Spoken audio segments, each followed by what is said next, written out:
Under my administration, black Americans prospered like no time in the history of our country. We achieved the lowest African American unemployment rate ever recorded. That's a big stat. That's 1.2 million African Americans lifted themselves out of poverty on the strength of the Trump economy, the most in more than a century. Think of it. It's never happened like that before. Black Americans saw their largest increase in home ownership ever recorded. These are things that happened during this 4-year period, Wesley, right? All of it. The black labor force participation rate reached its highest point in a generation.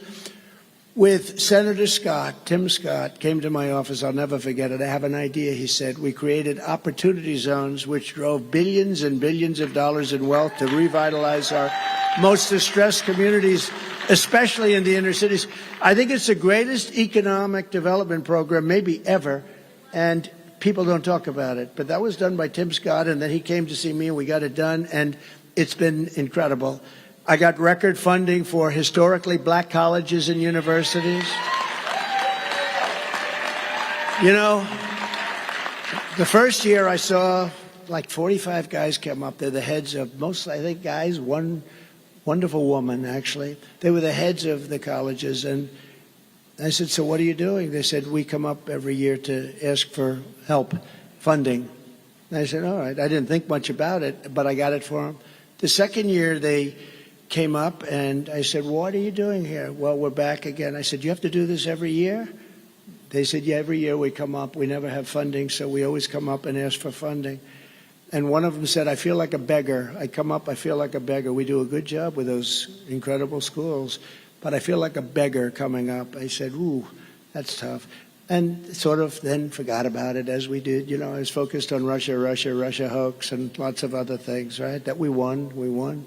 There was no collusion. I could have told them that in the first minute, Ben. But the third year they came up, I said, okay, you're here to get money again, aren't you? Yeah, that's. And they'd come over to the White House, and I got to know them a little bit, and they were fantastic. I tell you, in particular, like I had some guys in there that were phenomenal people. And I said, you're looking for money again? I said, I have an idea. Why don't we get you a 10-year plan where you have all the money you want? Give me a number, and I'm going to add some more onto it, and I'll get it approved. And I got it approved, and we took care of these incredible people. And I said, the only bad thing is that I like you guys. I may never see you again. It was very sad, actually. I said goodbye to them, and actually I've never seen them again. They don't need me anymore. But Ben knows this. You remember that period of time. It wasn't that easy to get either. And I think a lot of the politicians in Washington used that as a lever to take advantage. In other words, every year they'd have to come up, and what are you going to give me now? They don't have to they don't have to kiss anybody's ass anymore, I can tell you that. So we took care of that. A lot of people don't know that. Everybody on stage knows it. And we'll invest more in a second term. We're going to take care of them, and they really have. They've done a great job, and it's very tough. You're competing against schools that have billions and billions of dollars in endowments, and it's a tough deal. But they've done an incredible job under crooked Joe Biden. It's been nothing but it's really a catastrophe and a disaster, and you know it better. And I'm not saying this, and this is from the heart. It's been a disaster for black Americans. Biden gave you a 3-year inflation rate of almost 39%. So over 3 years, didn't matter if you made a little bit more money. After inflation, you were way, way behind.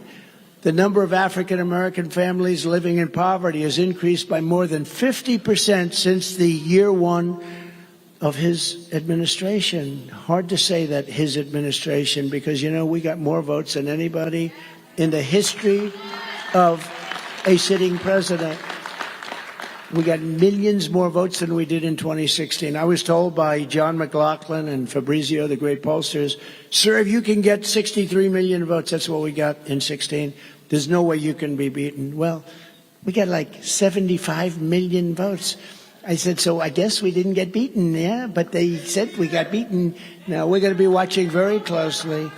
Look, we have a country that's got a lot of things going on. We have an open border. We have bad elections. We have very, very bad elections.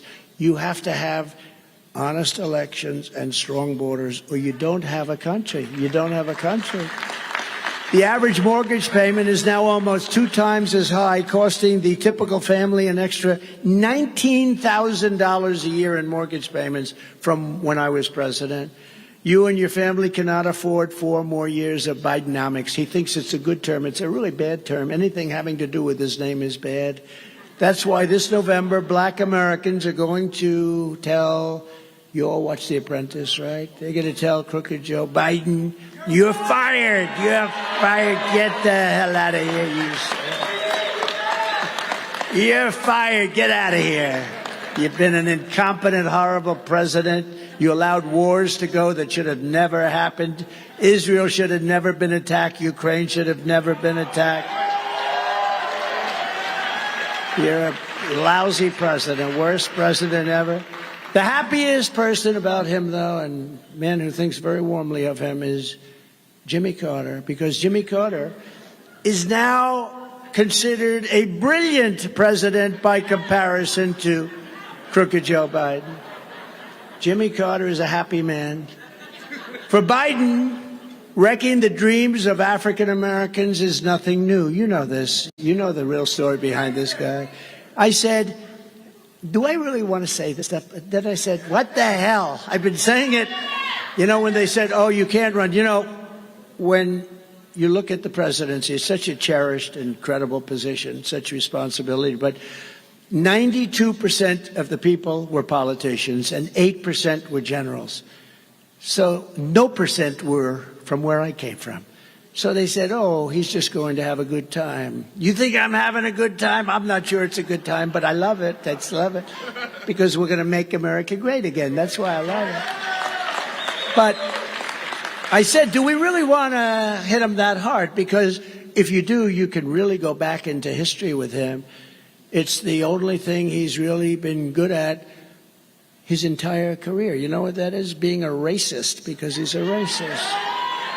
Crooked Joe backed NAFTA, which is a disaster for, just a disaster. It's been a disaster for Hispanic Americans and for black Americans. China's entry into the World Trade Organization, where they just ripped us apart.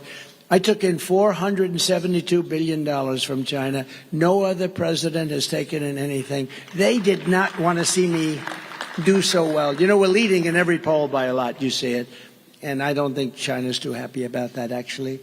The Trans-Pacific Partnership and every other globalist horror show that ripped the guts out of our country and pulverized black workers and owners of small businesses.